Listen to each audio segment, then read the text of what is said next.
L'atelier de l'Isle-Adam poursuit.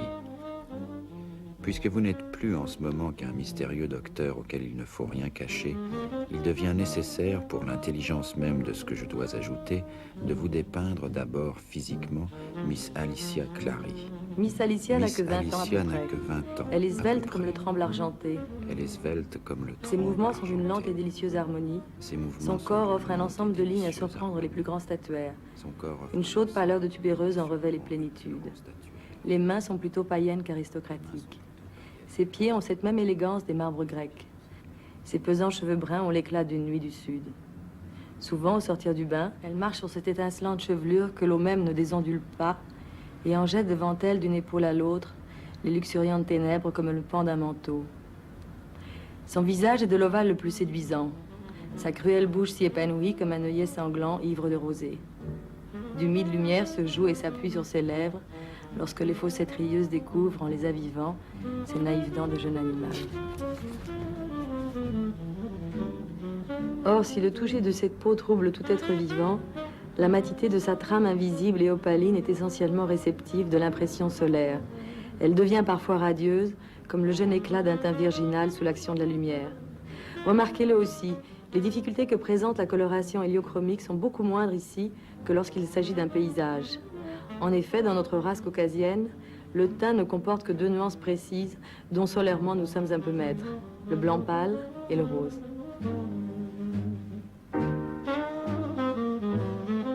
La peau.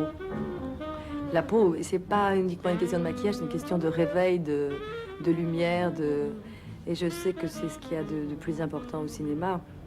La photogénie d'une actrice tient plus à la qualité de sa peau qu'à la régularité de ses traits ou de l'éclat des yeux, parce qu'on peut tricher sur beaucoup de choses. On peut tricher sur des creux qu'on n'a pas, on peut tricher sur des sourcils, sur des cils, on peut tricher surtout, on ne peut pas tricher sur la peau. C'est curieux, enfin, à part quelques femmes, dont la bouche m'a toujours semblé, une perfection. La bouche n'est pas vraiment une chose, les mouvements des lèvres, oui, c'est une chose importante, mais le dessin de la bouche elle-même n'est pas une chose qui, moi, personnellement, m'ait jamais vraiment frappée. À l'exception, je pense, de Lily Palmer et Jeanne Moreau, qui, pour moi, ont des bouches vraiment extraordinaires. De dessin, pour moi, c'est vraiment la perfection. Sinon, je suis plus sensible aux lèvres, au mouvement des lèvres. Moi, je suis sensible beaucoup à des détails. Par exemple, c'est vrai que je regarde beaucoup les oreilles. Les oreilles, c'est une chose qui m'attire terriblement. Les oreilles, le cou, la nuque surtout, les coups, les nuques, les oreilles, les nez. Moi, j'aime les nez, j'aime les nez longs. Chez les femmes, j'aime les nez même très longs.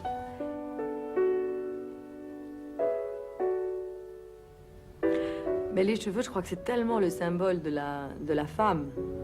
Ça l'est un peu moins aujourd'hui parce que beaucoup de femmes portent les cheveux courts et que les femmes, au point de vue silhouette et au point de vue image, ressemblent beaucoup aux garçons, beaucoup plus qu'avant. Mais la chevelure reste pour moi un élément d'une sensualité incroyable.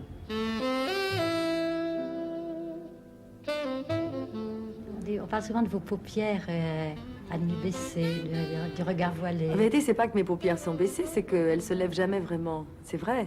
Et je suis toujours étonnée de voir que les gens ont un a priori sur moi, qui est souvent très vite démenti. Quand ils me rencontrent, ils me trouvent plus vivante, plus chaleureuse, alors que les gens m'imaginent toujours très froide. Et ça m'étonne toujours, oui, ça m'étonne toujours que les films ne viennent pas démentir quand même avec les années cette image toujours implacable. Mais ça, je crois que ça vient beaucoup aussi de l'image papier glacé, c'est-à-dire l'image des journaux, l'image figée des photos, plus que des films.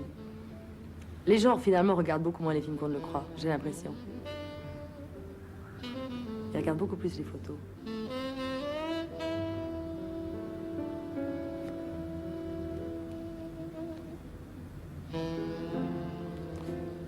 On n'a pas parlé des mains.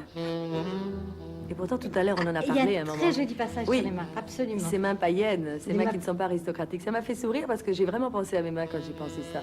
Quand j'ai lu ce passage, ça m'a vraiment fait penser à mes mains. Parce que c'est comme tout, je veux dire, dans le visage. Moi, je trouve que les mains, c'est très important.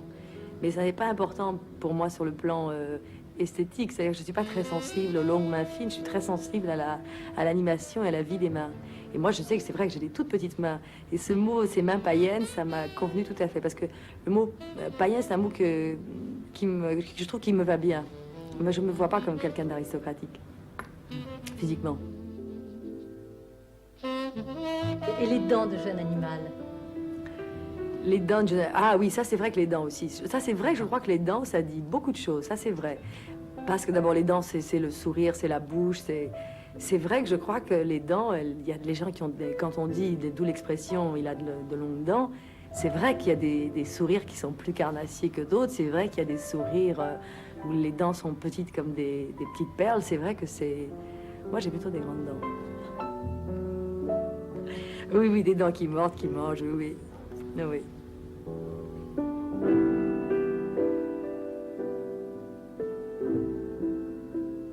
On n'a pas tout dit, mais on a dit beaucoup de choses quand même. Et les pieds, on n'a rien dit sur les pieds. Il y a des adorateurs des pieds. Je dis souvent, c'est dommage que j'ai pas les pieds à la place des mains.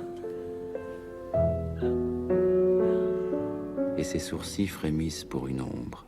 Le lobe de ses oreilles charmantes est froid comme une rose d'avril. Le nez, exquis et droit, aux narines transparentes, continue le niveau du front aux 7 gracieuses pointes. Ce corps est éclairé par 2 yeux fiers, aux lueurs noires, qui regardent habituellement à travers leurs cils. Un chaud parfum émane du sein de cette fleur humaine qui embaume comme une savane, et c'est une senteur qui brûle, enivre et ravit.